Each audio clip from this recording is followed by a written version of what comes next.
মেয়েদের মন বোঝা কি সত্যিই কঠিন? আপনি যদি আপনার প্রিয় মানুষ বা সবার মনের কথা বুঝতে পারতেন তাহলে কেমন হতো? এই যে ছেলেটিকে দেখছেন, সে একটি মেয়েকে অনেক ভালোবাসে, সেটা বলতেও পারে না। একদিন অদৃশ্য একজনের থাপ্পড় খেয়ে ছেলেটি মেয়েদের মনের কথা শোনার অদ্ভুত ক্ষমতা পায়। এরপর ছেলেটির জীবন বদলে যাওয়া শুরু করে। কিন্তু তারপরেও কি ভালোবাসার মানুষকে পেয়েছিল? তা না হয় আজকের এক্সপ্লেনেশন থেকেই জেনে নেবেন। তাহলে আর কথা না বাড়িয়ে চলুন, নারী চরিত্র বেচাই জটিল মুভির এক্সপ্লেনেশনটি শুরু করা যাক। শুধু একটাই অনুরোধ, চ্যানেলে নতুন হয়ে থাকলে সাবস্ক্রাইব করে ফেলুন। গল্প শুরু হয় এই গল্পের নায়ক জন্টুর জন্ম দিয়ে। জন্টু জন্ম নিলে তার ঠাম্মা নাম রাখে জগৎদাতা, কিন্তু জন্টুর সেটা পছন্দ হয় না। ঠাম্মার মুখে প্রস্তাব করে দেয়। এরপর জন্টু জগৎদাতার নাম বাদ দিয়ে ঝন্টু নামেই বড় হতে থাকে। স্কুলে মিমি নামে প্রথম কোনো মেয়ে বন্ধু হয়। এই মিমি সায়েন্টিস্ট বানানোর চক্করে ঝন্টুর ওপর এমন এক্সপেরিমেন্ট শুরু করে যে ঝন্টুর অবস্থা একদম টাইট হয়ে যায়। ক্লাস 10-এ সুজাতার সাথে ঝন্টুর ভালো বন্ধুত্ব ঘটে। তাই পরীক্ষা চলাকালীন সুজাতাকে দেখানোর সময় স্যারদের হাতে ধরা খায়। এতে ঝন্টু এমন কাণ্ডলা খায় যে সেইটা ভুলে যেতে পারে না। এত কিছুর পরেও ঝন্টু নারীর পিছু ছাড়ে না। একদিন অন্য এক মেয়ের সাথে অটোতে ঘুরতে থাকলে ঝন্টু ভুলক্রমে মেয়েটিকে চুমু দিয়ে বসে। এতে মেয়েটি ঝন্টুকে চড় মারে। এই হচ্ছে ঝন্টুর পোড়া কপাল। বর্তমান সিনেও ঝন্টু পড়ে মহাবিপদে। সে একজন ওয়েডিং প্ল্যানার। বিয়েতে কোন মাছ রান্না হবে সেটার দায়িত্ব ঝন্টু নেয়। এতেই যেন তার জীবন বিষাদময় হয়ে ওঠে। ঝন্টু 101 বার মাছ দিয়ে বাজার টু বিয়ে বাড়িতে আসে, তাও পাত্রীর কোনো মাছই পছন্দ হয় না। পাত্রের বিয়ের ড্রেস নিয়েও পড়তে হয় গ্যারাকলে। পাত্রী চয়েসে করতে পারে না বিয়েতে সে কোন ড্রেস পরবে। শুধু তাই নয়, বিয়ের গেটে কি কালারের ফুল বসবে সেটা নিয়েও বেগ পেতে হয় ঝন্টুকে। বারবার এই চেঞ্জের খেলায় ঝন্টু যেন একদম নিস্তেজ হয়। বন্ধুর কাছে আসলে বন্ধু বলে মুম্বাই চাপ। ঝন্টু জানায়, মুম্বাই গিয়ে আমি থাকবো কোথায়, খাবো কি? বন্ধু জানায়, চিন্তা করিস না, আমার সাথেই থাকবি। এর মধ্যেই ঝন্টুকে তার মা ফোন করে বাড়িতে আসতে বলে, কারণ তার ঠাম্মা শক্ত খেয়েছে। এই শক্ত খাওয়ার কারণ ঠাম্মা নিজেই। বাড়িতে শত বছর পুরনো এক কলিং বেল আছে, কিন্তু তা চেঞ্জই করে না ঠাম্মা। এ নিয়ে ঝন্টুর মা এবং ঠাম্মার মাঝে বেশ কথা কাটাকাটি হয়। কারণ হচ্ছে কয়েকদিন বাদে ঝন্টুর বোনের বিয়ে, কিন্তু বাড়ির কলিং বেলের এই অবস্থা। এর মধ্যেই ঝন্টু বাড়িতে এসে মা ঠাম্মার কথা কাটাকাটি দেখে। আরো যেন নিস্তেজ হয়ে পড়ে। সারাদিন এমনিতে সে প্যারার মধ্যে ছিল, বাড়িতে এসেও একই কাজ। ঝন্টু এবার কলিং বেল ঠিক করতে গেলে নিজেও শখ খেয়ে বসে। তখন তাদের বাড়িরই ভাড়াটিয়া, যার নাম আখি, সে ঝন্টুকে শক থেকে উদ্ধার করে। তারপর কলিং বেলের ওপর পোস্টার মেরে দেয়, লিখে রাখে এটা নষ্ট। ঝন্টু আবার আখিকে পছন্দ করে, কিন্তু মনের কথা বলতেই পারে না। ঝন্টু সেদিনই ছাদ থেকে আখিকে দেখে শখ থেকে বাঁচানোর জন্য আখিকে ধন্যবাদ জানাতে গেলে আখির ছোট বোন ঈশা এসে ঝন্টুকে গালি দেয়। এই গালি দেওয়ার অবশ্য কারণ আছে, ফ্ল্যাশব্যাকে সেটাই দেখানো হয়। একদিন ঝন্টু অন্ধকারে আখিকে প্রপোজ করার বদলে ঈশাকে প্রপোজ করে বসে। ঈশা এতে খুবই খুশি হয়। ঝন্টু সুযোগের সদ্ব্যবহার করে ঈশার গালে একটা চুমু দেয়। এরপরই যত বাধা বিপত্তি ঘটে। ঈশা উঠতে বসতে ঝন্টুর কাছে এসে শুধু ভালোবাসা জাহির করে। এতে ঝন্টু ঈশাকে দেখা মাত্রই পালাতে শুরু করে। ঈশাও ঝন্টুকে দেখলে শুধু রেগে যায়। এরপর সিন পরিবর্তনে চলে আসে। ঝন্টু দেয়ালে টাঙানো গডের ছবির সামনে এসে বলে, ছোট বোনকে চুমু দেওয়ার প্রতিশোধ তো অনেক নিলে, এবার বড় বোনের সাথে প্রেম করিয়ে দাও। এদিকে ঝন্টুর বোন আবার বিয়ে করতে রাজি হয় না। এই নিয়ে মা ঠাম্মার সাথে তুমুল বাঁধে। ঝন্টু বোনকে বলে, তোকে বিয়ে করতেই হবে। বোন জানায়, আমি বিয়ে করব না, দরকার হলে আমারও অন্বেষণে যাব। এবার ভাই বোনের মধ্যে তর্কাতর্কি শুরু হয়। তখন সেখানে আঁখি উপস্থিত হলে ঝন্টু বলে ওঠে, আমি কত ভালো ছেলে, কোনো গন্ডগোলই করি না।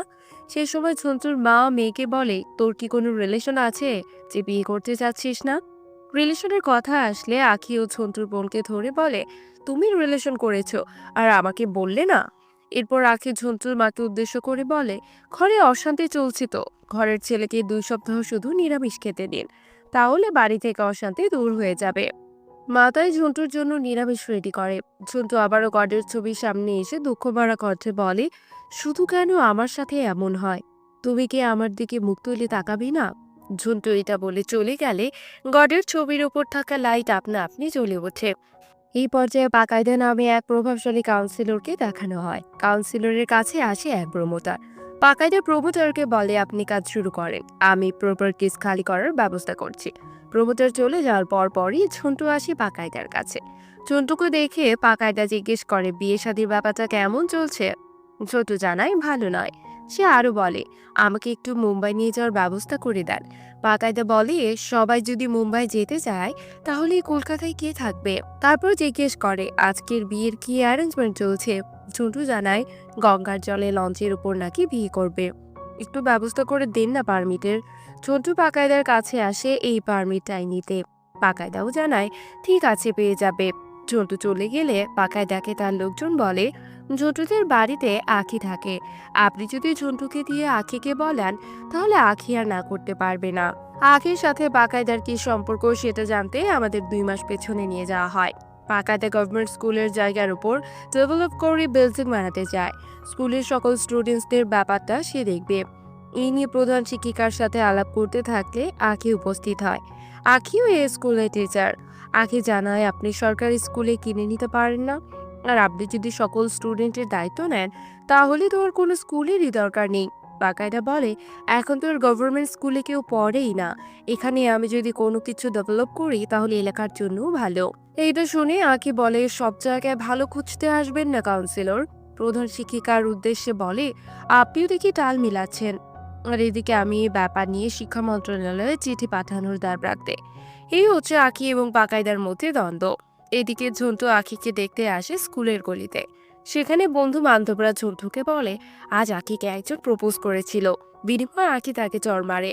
তুইও মনে হয় প্রপোজ করলে এইরকমই চড় খাবি। এই দুজনে ঝন্টু বন্ধুদের বলে তোরা একটু বেশি কথা বলিস। ঝন্টু এরপর বাড়ি আসলে দেখে তার বোন রিয়া ঠিকই খাবার খাচ্ছে। তা দেখে ঝন্টু বলে তুই না আমরণ অন্বেষণে গিয়েছিস, তাহলে আবার খাবার খাচ্ছিস কেন? রিয়া জানায় ওইটা তো কথার কথা, তোর মাথায় এসব ঢুকবে না। ঝন্টু রিয়াকে বলে বেশি কথা বলিস না, তা না হলে কিন্তু তোকে বেহুশ করিয়ে বিয়ে করিয়ে দেব। লেগে যায় ভাই বোনের মধ্যে আবারও ঝগড়া। মা তখন ঝুন্টুর জন্য খাবার নিয়ে আসে। ঝুন্টু খাবার খেয়ে বলে তোমার রান্নার দারুণ মজা হয়েছে, তুমি ভালো রান্না করতে পারো, ভালো গাইতে পারো, ভালো সেলাইও পারো, তুমি সেরা। ঠামা তখন বলে সবকিছু নিয়ে পড়ে আছে এজন্যই জীবনে কিছু করতে পারোনি, যদি একটা নিয়ে পড়ে থাকতে তাহলে জীবনে অনেক কিছুই করতে পারতে। মা তখন বলে আমি সবকিছু একসাথেই করতে পারি। ঝন্টু মাকে জানায় তোমার শুধু একটা দিকে ফোকাস করা উচিত। এর মধ্যে ঝন্টুর কাছে এক বিয়ে বাড়ি থেকে কল আসে। ঝন্টু তাই সেখানে গেলে মহা বিপদে পড়ে যায়। কনের জন্য যে ড্রেস অর্ডার করা হয়েছে সেই ড্রেস কনের এখন আর হচ্ছে না। সাইজ ঠিক মতোই দেওয়া হয়েছিল, কিন্তু কনে বেশি খাওয়াতে আরো মোটা হয়েছে, যার কারণে কাপড়ই ঢুকছে না। ডিজাইনার জানায় এই কাপড় ঠিকও করা যাবে না, রেডিমেড কাপড়। ঝন্টু জানায় কোনো সমস্যা নেই, আমার পরিচিত এক দর্জি আছে, সে ঠিক করে দিবে। অন্যদিকে ঝন্টুর মা ঝন্টুর মৃত বাবার ছবি দেখে অনেক ইমোশনাল হয়ে যায়। সে বলে তুমি কেন এত দ্রুত চলে গেলে, তুমি আর কিছুদিন থাকলে দেখতে পেতে তোমার ছেলে মেয়ে কত বড় হয়ে গিয়েছে, তারা কত স্মার্ট, কিন্তু আমি সেই আগের মতোই থেকে গেলাম, আমার কোথাও যাওয়ার কোনো পথ নেই। এসব বলে মা শুধু ইমোশনালি হয়। পরের দিন ঝন্টুর মা পায়েস রান্না করলে আখি রুমে এসে পায়েস খায় আর পায়েসের অনেক প্রশংসা করে। ঠাম্মা বলে পায়েসের স্বাদ নয়, সব দুধের কারবার। বৌমা তখন বলে ওঠে তাহলে পায়েস খাওয়া বাদ দিয়ে দুধই খান। শাশুড়ি বলে বাড়ি চলে আমার পেনশনের টাকায়, আজ আমি পায়েসই খাবো। আখি ঝন্টুর সামনে বসে পায়েস খেতে থাকলে ঝন্টু আখিকে দু চোখ ভরে দেখতে থাকে। আখি পায়েস খাওয়া শেষে ঠাম্মার কাছে এসে আশীর্বাদ নেয়। আখি বলে আজকে সে কোর্টে যাচ্ছে।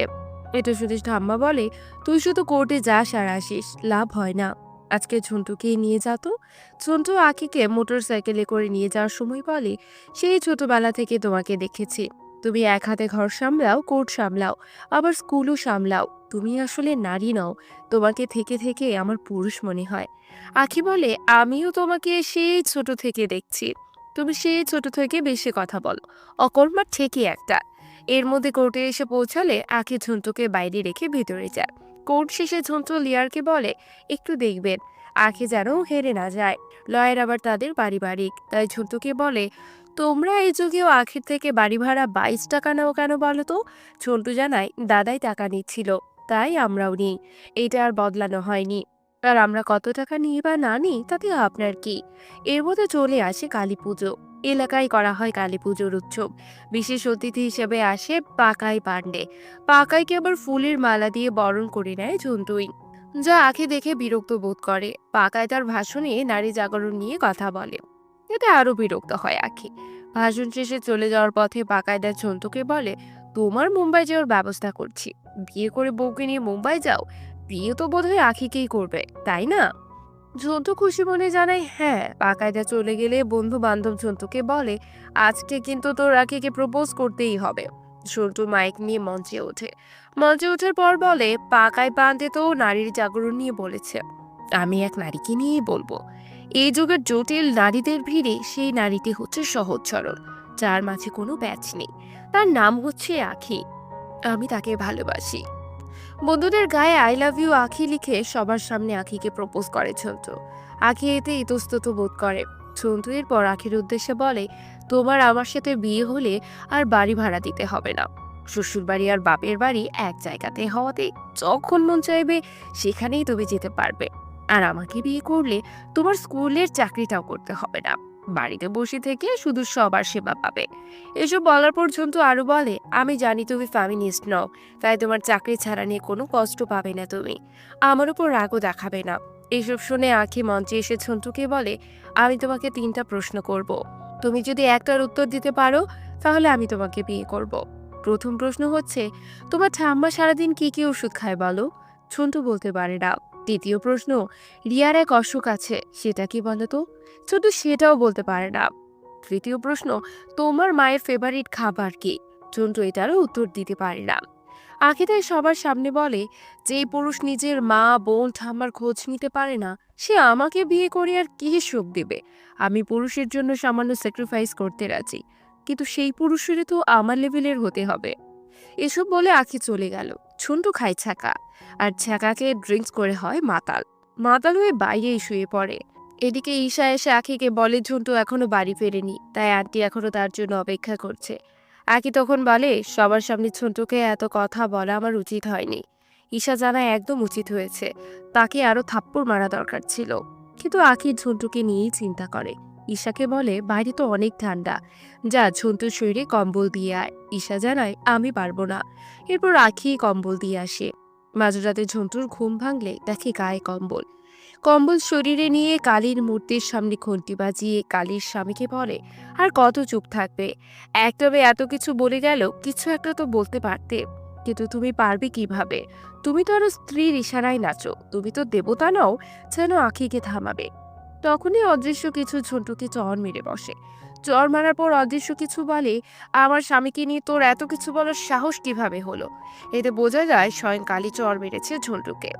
ঝন্টু চর খেয়ে স্তব্ধ হয়ে যায়। সকালে ঘুম থেকে ওঠার পরেও সে চরের ব্যথা অনুভব করে। ঘুম থেকে উঠে ঝন্টু বাইরে কারো কথা শুনতে পেয়ে জানালার দিকে তাকায়। আর জানালা দিয়ে তাকালে দেখে পাশের বাড়ি থেকে এক ঠাম্মা তার দিকে লাইন মারছে। তা দেখে ঝন্টু কেটে পড়ে। এরপর খাবার টেবিলে আসলে রিয়া মনে মনে বলে, আজ রাতেই সবাই ঘুমালে আমার পালাতে হবে। রিয়ার মনের কথা আবার ঝন্টু বুঝতে পারে, তাই এমনিতেই বলে ওঠে, তা হতে দেব না। এই খাবার টেবিলে ঝন্টুর আবার ঠাম্মার সাথে কিছু একটা নিয়ে কথা কাটাকাটি হয়। তখন ঠাম্মা ঝন্টুর চুল ধরে টানতে থাকলে আঁখি ঘরে প্রবেশ করে। আঁখির সামনে ঠাম্মার কাছ থেকে চুল টানা খেয়ে ঝন্টু কিছুটা লজ্জা পেয়ে বাইরে আসে। সেই সময় আঁখি মনের ভেতরে বলতে থাকে, কালকে ঝন্টুকে এত সব কথা বলা উচিত হয়নি, যাই সরি বলি। আবার এটাও বলে, না সরি বলবো না, আবার মাথায় উঠে নাচবে। ঝন্টু আঁখির এসব মনের কথাগুলো শুনে ফেলে। আর এরকম শুনে ঝন্টু অবাকই হয়, তাই তাকিয়ে থাকে আঁখির দিকে। ঝন্টু এরপর বন্ধু রাজ এবং প্রিয়ার বিয়ের প্ল্যান নিয়ে আসে প্রিয়াদের বাড়িতে। সেখানেও ঝন্টু সব মহিলাদের মনের কথাগুলো বুঝতে পারে এবং সবাইকে সবার মনের কথাগুলো বলেও দেয়। এতে সবাই অবাক হয়, আর সবচেয়ে বেশি অবাক হয় রাজ। তাই রাজ ঝন্টুকে সাইডে নিয়ে এসে বলে, তোর হয়েছেটা কি? তুই এরকম মনের কথা কিভাবে বুঝতে পারছিস? ঝন্টু জানায়, আমি মনের কথাগুলো শুনতেও পাই। রাজকেও বলে, তুই মনে মনে আমাকে কিছু বলে দেখ, আমি তোকে বলে দিচ্ছি। রাজ বলে, কিন্তু ঝন্টু এবার বুঝতে পারে না, তাই ভেবে নেয় হয়তো মেয়েদের মনের কথাই সে শুধু শুনতে পায়। রাজ তখন বলে, তোর কান গেছে, ডাক্তার দেখা। ছোট অনেকগুলো ডাক্তার দেখায়, সবাই জানায় তার কান তো ঠিক আছে, তবে মাথায় কোনো সমস্যা হতে পারে। মাথা দেখালেও ডক্টর বলে তার মাথা ঠিক আছে। এক ডক্টর তখন বলে হয়তো গ্যাসের সমস্যা, যাও গ্যাসের ওষুধ খাও। রাতে রিয়া বাড়ি থেকে পালাতে থাকলে ছোট বাইরে থেকে বলে আমি কিন্তু দেখছি, যা এখনই ঘরে যা। এরপর ঝন্টু আখির কাছে আসলে দেখে আখি গান ছেড়ে ঘুমাচ্ছে। একটু পর আখি চোখ তুলে তার এক্স বয়ফ্রেন্ড তন্ময়ের কথা মনে পড়া নিয়ে ভাবতে থাকে। সেটাও বুঝতে পারে ঝন্টু। আখি তন্ময়কে নিয়ে ভাবছে দেখে ঝন্টুও কষ্ট পেয়ে আসে ওই জায়গায়। সেখানে সে চর খেয়েছিল। সেখানে আসলে ঝন্টু বুঝতে পারে ওই রাতে চর খাওয়ার জন্যই তার মাঝে মেয়েদের মনের কথাগুলো বোঝার অলৌকিক ক্ষমতা এসেছে। তাই ঝন্টু এবার খুশি হতে থাকে। বন্ধু রাজকে ডাক দিয়ে বলে আমি মেয়েদের মনের কথা বুঝতে পারি, চল ওই জায়গায় গিয়ে দেবীর মনের কথা শুনবো। এসব শুনে রাজ বলে তুই কি কিছু খেয়েছিস নাকি? আচ্ছা দেবীর মনের কথা পরে জানা যাবে, আগে তুই এটার উপর পরীক্ষা করতে থাক। ছোট পরের দিন থেকে মেয়েদের মনের কথাগুলো শুনে একের পর এক ছেলেদের মেয়েদের কাছ থেকে মার খাওয়া থেকে বাঁচায়। সেই সাথে বিয়ের ফাংশনে ঝন্টু কনের মনের কথাগুলো এত সুন্দর করে বলে যে কনের ঝন্টুকে পছন্দ হয়ে যায়। ঝন্টু এসব ব্যাপার বেশ এনজয় করতে থাকে। বাড়িতেও খুশি মনে সময় কাটাতে থাকলে আখির মনের কথাগুলো আবার ঝন্টু মন খারাপ করে দেয়। আখি তন্ময়কে মনে করে মনের মধ্যে তন্ময়ের প্রিয় গান গাইতে থাকলে ঝন্টুও মজা নিয়ে সেই গানটাই গায়। এতে আখি অবাক হয়, বলে এর এই গানটি গাইতেই হবে। অন্যদিকে পাইতে একজনের সাথে প্রপার্টিজের ব্যাপারে ডিল করলে যে কোম্পানি থেকে প্রতিনিধি এসেছে সে জানায় 5 কোটিতে প্রপার্টিজ ডিল করতে হবে। এমন সময় ঝন্টু আসলে পাইতা বলে উনি তোমার মুম্বাইয়ে থাকার ব্যাপারটা দেখবে। ঝন্টু আবার সেই প্রতিনিধির মনের কথা বুঝতে পারে।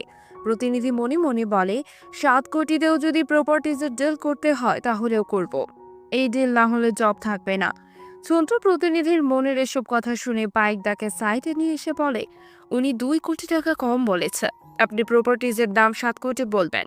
সে তার জব বাঁচাতে সেটাতেই রাজি হবে। পাইকদা ঝন্টুর কথা মতো 7 কোটি বলে। প্রথমে প্রতিনিধির রাজি হয় না। পাইকদা যখন অন্য কাউকে দেওয়ার কথা বলে তখন প্রতিনিধি 7 কোটিতেই রাজি হয়। খাড়ার উপর 2 কোটি টাকার লাভ হয় পাইকদারের। তাই ঝন্টুর উপর খুশিও হয়। অন্যদিকে আখি ঈশাকে বলে স্কুল তো বোধহয় আর বাঁচাতে পারবো না। হেড শিক্ষক সহ আর অনেক শিক্ষকরাই রিজাইন দিচ্ছে।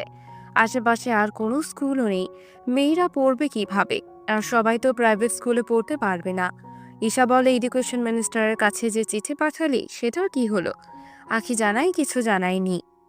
আমি স্কুলের জন্য দরকার হলে পিটিশন ফাইল করব। দুই বোন স্কুলে নিয়ে কথা বললে তাদের কাছে আসে ঝন্টু এবং রাজ।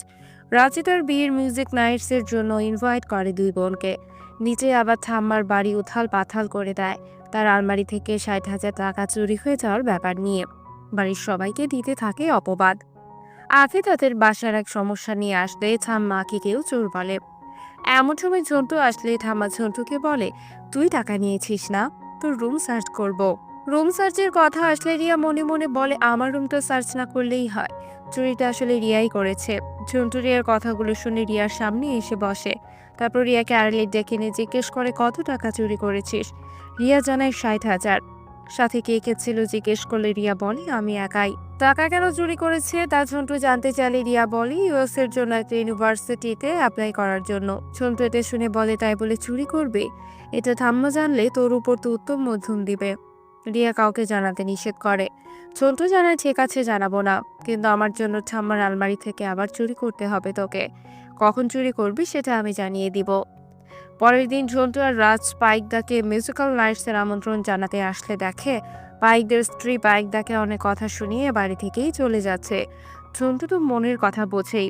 আজকে ছিল তাদের বিবাহ বার্ষিকী, তাই বিবাহ বার্ষিকীতে ফুলের তোড়া বৌদির হাতে দিয়ে বলে এটা পাইকদা আপনার জন্য অর্ডার করেছিল।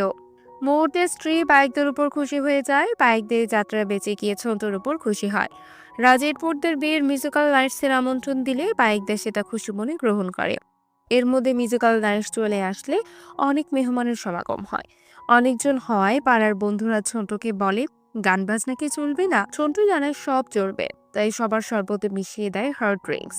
সবাই খেয়ে নেশায় পড়ে যায়। একসাথে সবাই নাচানাচি শুরু করে। মিউজিক নাইট শেষে ঝন্টু সবাইকে নিয়ে একই গাড়িতে করে ফিরতে থাকে। সেই গাড়িতে ছিল আখিও। আখি মনে মনে বলে ঝন্টু দেখে ভালোই নাচ পারে। ঝন্টু বলে নাচের দেখেছো কি? আরো পারি। আখি তো অবাক হয়ে যায়। আখি আবার মনে মনে বলে যদি এ রাতে লং ড্রাইভে যেতে পারতাম। ঝন্টু বলে লং ড্রাইভে তো যাচ্ছি। আখি আবারও অবাক হয়। কিছু দূর যেতে আখি মনের ভেতরে বলে, এই শীতে দম বন্ধ হয়ে যাচ্ছে, যদি বাইরের খোলা হাওয়া খেতে পারতাম। আখির মনের এই কথা শুনে চন্টু গাড়ির গ্লাস খুলে দেয়। আখি খুশি হয়ে বাইরে মাথা বের করে সবকিছু উপভোগ করে। এরপর আখি চা খেতে চাইলে ছোট গাড়ি থামিয়ে চা খাওয়ায়। পরের দিন আখি স্কুলের গলিতে এক স্টুডেন্টকে নিয়ে রিক্সার জন্য অপেক্ষা করতে থাকলে ঝন্টু রিক্সা নিয়ে হাজির হয়। ঝন্টুকে রিক্সা নিয়ে আসতে দেখে আখি মনে মনে বলে, ঝন্টুর দেখে খুব পরিবর্তন হয়ে গিয়েছে। ঝন্টু সেটা শুনে খুশিই হয়। ঝন্টু রাজের কাছে আসলে রাজ ঝন্টুকে বলে, তোর কিন্তু মানুষের মনের কথাগুলো শোনা উচিত হচ্ছে না। ঝন্টু বলে, আমি তো আখির খুব কাছাকাছি চলে এসেছি, এখন স্বপ্ন দেখছি কয়দিন পর তাকে নিয়ে মুম্বাই থাকবো। রাজ জিজ্ঞেস করে, মুম্বাই যাওয়ার মতো টাকা কি তোর কাছে আছে? ঝন্টু বলে, ঠাম্মাকে দিয়ে কৌশলে সব টাকা ব্যাংক থেকে বাড়িতে নিয়ে আসবো, তারপর এক চোরকে দিয়ে টাকাগুলো চুরি করাবো। প্ল্যান অনুযায়ী বাড়ি এসে ঝন্টু ঠাম্মাকে বলে, আমার পরিচিত একজনের কিন্তু ব্যাংক থেকে 1 লাখ টাকা চুরি হয়েছে, তাই জলদি ব্যাংক থেকে টাকা ঘরে নিয়ে আসো। ঠাম্মা বলে, ঘরেও তো চোর। ঝন্টু বলে, ঘরের চোরকে অ্যাটলিস্ট ধরা যাবে, কিন্তু ব্যাংকের চোরকে ধরবে কিভাবে? ঝন্টুর মা তখন মনে মনে বলে, ঝন্টুর মনে হয় মুম্বাই যাওয়ার টাকার শর্ট পড়েছে, টাকার ব্যবস্থা করে দিতে হবে। ঝন্টু মায়ের মনের এসব কথা শুনে কিছুক্ষণ চুপচাপ হয়ে যায়। এরপর আখির ঘরে ঝন্টু কিছু একটা দিতে আসলে ঈশা ঝন্টুকে বলে, এই যে, তাকে আমার মতো ছেড়ে দিবি না তো? ঝন্টু জানায়, সেদিন আমি আখিকে অন্ধকারে প্রপোজ করতে গিয়েছিলাম, কিন্তু ভুলে তোকে করে ফেলেছি। আমি আখিকে খুব ভালোবাসি, কিন্তু জানাতে পারি না। ঈশা জিজ্ঞেস করে, কেন পারিস না? ঝন্টু জানায়, ভয় করে। এই ভয়ের অবশ্য কারণ আছে, সেইটাই তখন ফ্ল্যাশব্যাকে দেখানো হয়। ছোটবেলায় ঝন্টু আখির সাথে দুষ্টামি করতে থাকলে আখি সেটা ঝন্টুর মাকে বলে দেয়। মা ঝন্টুকে এমন পিটানি দেয়, সেটা ঝন্টু এখনো মনে আছে। ঝন্টুর কাছ থেকে এই কথাগুলো শুনে ঈশা চুপচাপ হয়ে গেলে ঝন্টু ঈশার গালে চুমু দিয়ে চলে যায়। ঈশা আবার চুমু পেয়েই খুশি হয়। এরপর ঝন্টু আসে পাইকদার কাছে। পাইকদা ঝন্টুকে বলে, সামনে আমি ফকিরদের খাওয়ানোর বিশাল আয়োজন করেছি, এর দায়িত্বে থাকবে তুই। এর অ্যারেঞ্জমেন্টটা হবে স্কুলে, তুই একটু গ্যাসের সিলিন্ডারগুলো রেখে আয় তো। ঝন্টু পাইকদার কথা অনুযায়ী স্কুলে গ্যাসের সিলিন্ডার রাখতেই আসলে আখিকে স্কুলের বাচ্চাদের পড়াতে রাখে। আখি আবার পড়ার মধ্যে তন্ময়কে নিয়ে ভাবে। তন্ময় মারা গিয়েছে, যার আজকে 1 বছর। এর জন্য আখির মন খারাপ হয়ে থাকে। আখির এমন মন খারাপ করে থাকার মনের কথাগুলো শুনে বাড়ি এসে তন্ময়ের ছবিতে মালা দিয়ে পুজো করতে থাকে ঝন্টু। তখন বাড়ির লোকজন বলে, এর পুজো করছিস কেন? এ তো ভালো লোক ছিল না, মাতাল হয়ে ছাদ থেকে পড়ে গিয়েই মারা গিয়েছে। সেই সময় আখি উপস্থিত হয়ে ঝন্টুর এরকম কাণ্ড দেখে ঝন্টুর উপরেই রেগে যায়। ঝন্টু বলে, আমি তো তোমার মনের ব্যাপারটা বুঝি, তুমি তো এটাই চেয়েছিলে। আখি কোনো কথা না বলে ঘরে চলে যায়। ঈশা তখন আখিকে বোঝায়, সে বলে, ঝন্টুর ইন্টেনশন অন্য হলেও তোর খুশির জন্যই কিন্তু করেছে, তাই মাফ করে দে। অন্যদিকে দুই বন্ধু ড্রিঙ্কস করে হয়ে যায় মাতাল। মাতাল হয়ে রাজ ঝন্টুকে বলে, তুই মানুষের মন পড়া বাদ দে তো। ঝন্টু বলে, এটা আমার পাওয়ার, এই পাওয়ারের জন্যই আখির কাছে আসতে পেরেছি। আখিকে নিয়ে ঘুরেছি, রিক্সায় চড়েছি, এখন শুধু কিস করা বাকি। ঝন্টুর এসব কথা আবার শুনে ফেলে আখি। শুনে ঝন্টুকে বলে, তাহলে তোমার মেয়েদের মন বোঝার পাওয়ার আছে, তাই না? আমি তোমার কখনো তো কোনো ক্ষতি করিনি, তাহলে তুমি কেন ক্ষতি করছো? তোমাদের বাড়িতে থাকি বলে সমস্যা? ঠিক আছে, এখনই বাড়ি ছেড়ে চলে যাচ্ছি। এটা বলে আখি যেতে থাকলে ঝন্টু আখির হাত ধরে বলে, আমি তন্ময়ের মতো এতটা খারাপ ছেলে নেই।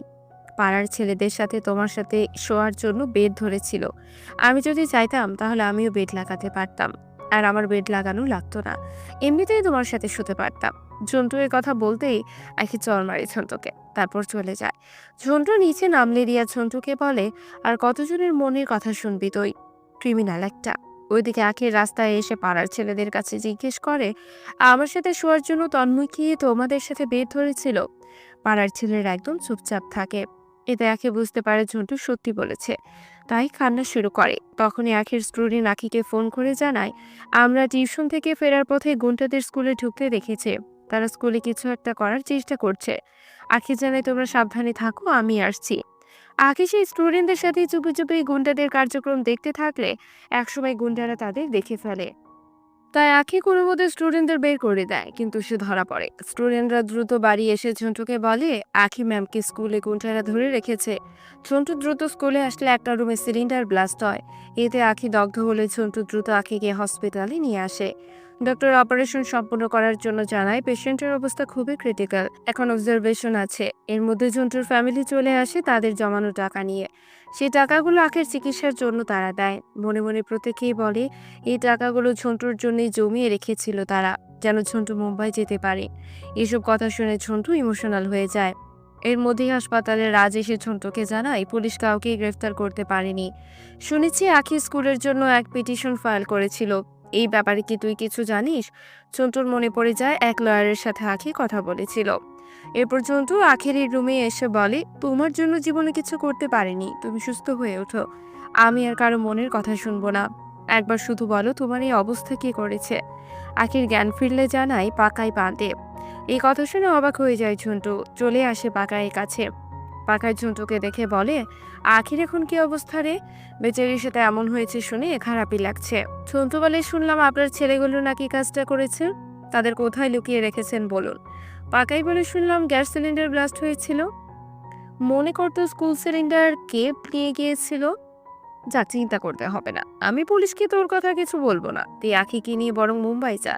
আখির মা বাবা মারা গিয়েছে, সাথে তোর বাবাও মারা গিয়েছে, আবার কে নাকি মরে যায়, তাই মুম্বাই চলে যা। তখন পাকায়ের স্ত্রী আসলে পাকায় ঝন্টুর জন্য ড্রিঙ্কস নিয়ে আসতে বলে। পাকায়ের স্ত্রী তখন মনে মনে বলে, এই বুঝে আরো ড্রিঙ্কস করে ছেলেদের কোথায় লুকিয়ে রেখেছো বলে দিবে। ঝন্টু মনের কথা শুনে একটা প্ল্যান করে ফেলে। পাকাইকে জানায়, আমি জানি আপনি ছেলেদের পার্টি অফিসে লুকিয়ে রেখেছেন। পাকার স্ত্রী এটা শুনে মনে মনে বলে, বাগানবাড়ি থেকে কখন আবার ছেলেগুলোকে পার্টি অফিসে নিয়ে আসলো। এর মধ্যে দিয়ে ঝন্টু জেনে যায় ছেলেগুলোকে কোথায় রাখা হয়েছে। তাই পাকায় ঘাট ধরে নিয়ে যেতে থাকলে পাকের চামচাগুলো বাধা দিলে ঝন্টু তাদের ভয় দেখায়। এরপর পাকার স্ত্রী বলে, আপনি দীর্ঘদিনের জন্য বাপের বাড়ি চলে যান, পাকায় অনেকদিন জেলে থাকবে। আর সেদিন বিবাহ বার্ষিকীর ফুল আমি নিয়ে এসেছিলাম, পাকাই নয়। এটা বলে পাকাইকে নিয়ে আসে স্কুলের মাঠে, তারপর সবার সামনে পাকাইকে মারতে থাকে।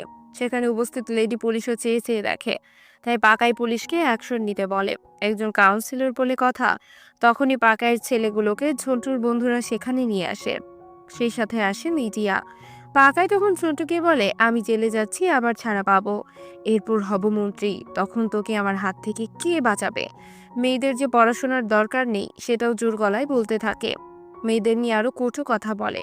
তাই পুলিশ মনে মনে বলে, যদি ক্যামেরা চালু না থাকতো তাহলে ডানটা মেরে ঠান্ডা করে দিতাম। এটা ঝন্টু শুনে কিছুক্ষণের জন্য ক্যামেরা অফ করতে বলে। তারপর পুলিশকে তার মনের ইচ্ছাটা করতে বলে। লেডি পুলিশ ডান্ডা নিয়ে পাকার দিকে আসলে ঝন্টু লেডি সাংবাদিককে ক্যামেরা অন করতে বলে। ক্যামেরা অন করায় সাংবাদিককে গালি দেয়। সাংবাদিক তখন মনে মনে বলে, যদি জুতা পেটা করতে পারতাম। ছোট সাংবাদিকের কাছে এসে বলে, বসে আছেন কেন, মারুন। ঝন্টু তখন আরো অনেকের মনের কথাই শুনতে পায়, যারা পাকাইকে মারতে চায়। ঝন্টু তাই সবাইকে নির্দেশ দেয় পাকাইকে মারার। পাকাই তখন হুমকি দিলে ঝন্টু বলে, আমি দেখব। এরপর সবাই মিলে পাকাইকে একদম গণধোলাই দেয়। পাকাইকে পুলিশ ধরে নিয়ে যাওয়ার ব্যাপারটা হাসপাতাল থেকে নিউজে দেখে রাখে। পুলিশ পাকাইকে ধরলে সবাই খুশি হয়।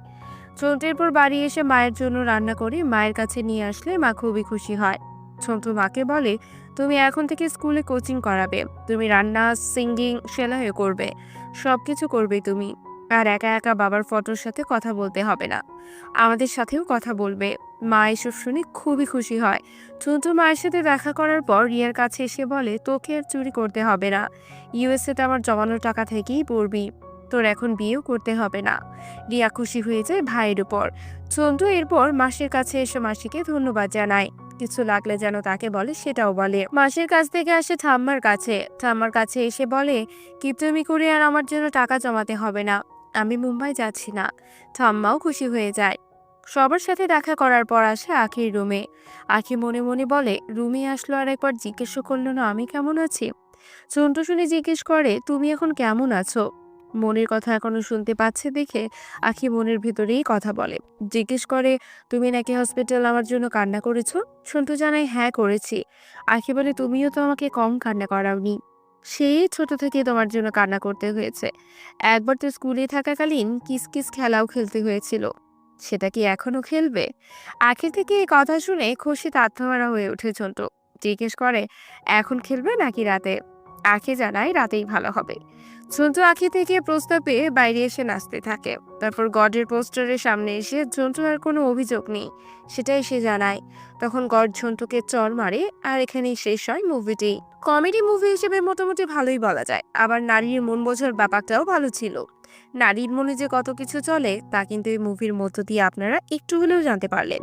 মুভিটি আপনাদের কাছে কেমন লেগেছে তা অবশ্যই কমেন্ট করে জানাবেন। আর চ্যানেলে নতুন হয়ে থাকলে সাবস্ক্রাইব করে ফেলুন। আজ এখানেই বিদায় নিচ্ছি, ধন্যবাদ।